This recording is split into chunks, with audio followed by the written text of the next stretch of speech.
The tremor came before the sound did. Halvern Cove had 30 seconds of warning, and it spent every one of them running. Trawlers cast off half-loaded. A grandmother left her cane on the dock. The harbor master didn't bother locking the office, just grabbed the radio and went. By the time the walkers crested the ridge, 3 of them, easily 40 meters at the shoulder, legs folding and unfolding like something built by an engineer who'd only ever seen a spider in a nightmare, the pier was empty. Except for the dog. He was a Newfoundland, black as wet slate, 160 pounds of him sitting square in the middle of the planking like he'd been bolted there. His owner, a fisherman named Corwin Ash, had screamed his name twice from the deck of the last boat out, and the dog had looked at him, actually looked, ears up, considering it, and then turned back to face the ridge. Corwin's mate had to drag him below deck to keep him from going back for the animal. "He'll run," Corwin said, not believing it. "Bear always runs when it's loud." Bear did not run.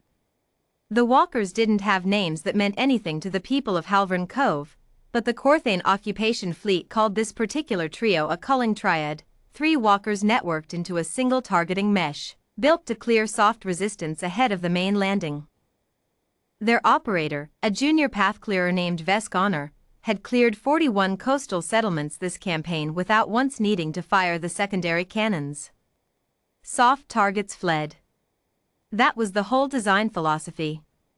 Make something big enough and loud enough, and biology does the rest.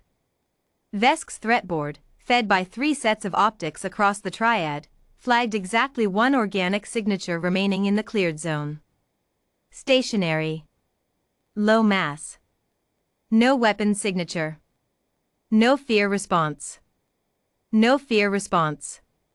Vesk almost laughed. The board had to be wrong. Every recorded culling on this continent showed 100% flight rate inside the first tremor pulse.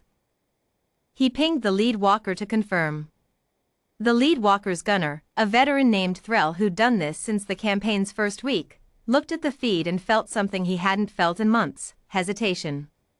"It's not running," Threll said. "Then it's malfunctioning prey," Vesk said. "Or it's dumb. Walk it down. Don't waste a shot on a stray." Bear had buried 3 children under that pier 2 winters ago, when a storm surge took the breakwater out and the tide came in faster than anyone's legs could carry them. He'd gone in after the current took the youngest, a boy named Pell, and held him against the pylons by the collar until the lifeboat came. Nobody in Halvern Cove had needed it explained to them after that what Bear was for. He wasn't bred for looks. Newfoundlands were built across 2 centuries of cold water and worse weather, for the single job of going toward the drowning instead of away from them. It wasn't bravery, exactly. It was closer to math. Something in the water. Go. He didn't understand what the walkers were. He understood that the cove had gone wrong all at once, the ground shaking under his paws, the gulls screaming off the rocks in a single sheet, every person he knew running for the boats, and somewhere underneath all of that, very faint, something was still in the water. A girl. 11 years old, named Tamsin, who'd slipped off the rocks at the cove's mouth chasing a dropped hat 30 seconds before the first tremor hit and hadn't come back up where anyone could see her. Bear had heard her go in. Nobody else had. So while Halvern Cove ran for deep water, Bear went into the shallows, found the girl tangled in kelp against the pier's lowest crossbeam, got his jaw around her collar, her actual coat collar, soaked through, and started the long, ugly drag back toward the ladder.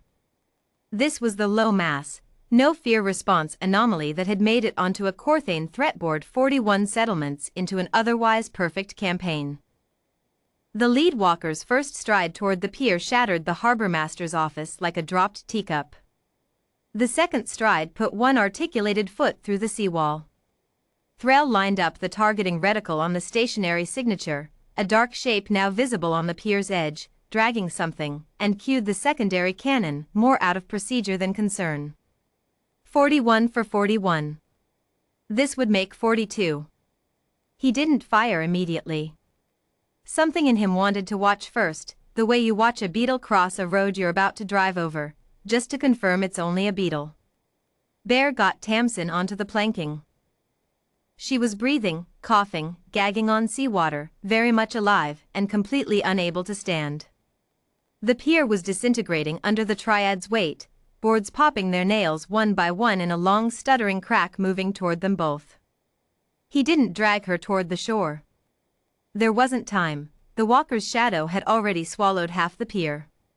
He did the only math that made sense to 160 pounds of cold water rescue dog. He put his body between the girl and the thing falling toward them, planted 4 paws on what was left of the planking, and stopped being a creature that runs. Threll's gunsight held on the shape for 1 more second than procedure required. "Belay the shot," he said. "What?" said Vesk. "It's not running because it's not prey," Threll said, slow, like he was working out a proof in real time. "It went into the danger to get the small one out. That's not malfunction. That's the same thing our triad does, except it doesn't have armor, and it doesn't have a fleet behind it, and it did it anyway." He pulled the targeting lock. "Walk around the pier. Don't put a foot through it. You're rerouting a culling walker for livestock." "I'm rerouting because I want to land troops on a planet where the soft targets fight like that," Threll said, "and I want to know what they're like when they're armed." The triad changed course around the pier, an 11-meter detour that cost the campaign nothing and, 3 weeks later, cost the Corthane Invasion Command a great deal. Once ground forces discovered that soft targets on this particular continent kept several million animals just like bear in their houses on purpose, and had been doing so for longer than the Corthane fleet had existed. Corwin found Bear an hour later, soaked, shaking, refusing to leave Tamsin's side even after the medics arrived, growling, for the first time in his life, at anyone who reached for her too fast. "Good lad," Corwin said, voice breaking. "Good lad. You stupid, good lad." Bear's tail moved exactly once, low and brief, the way it always did when he'd finished a job and wanted, very badly, to be told it was over. The Corthane occupation records for Halvern Cove list the sector as cleared, anomalous resistance noted, reclassification pending. Nobody on either side ever filed it as anything else.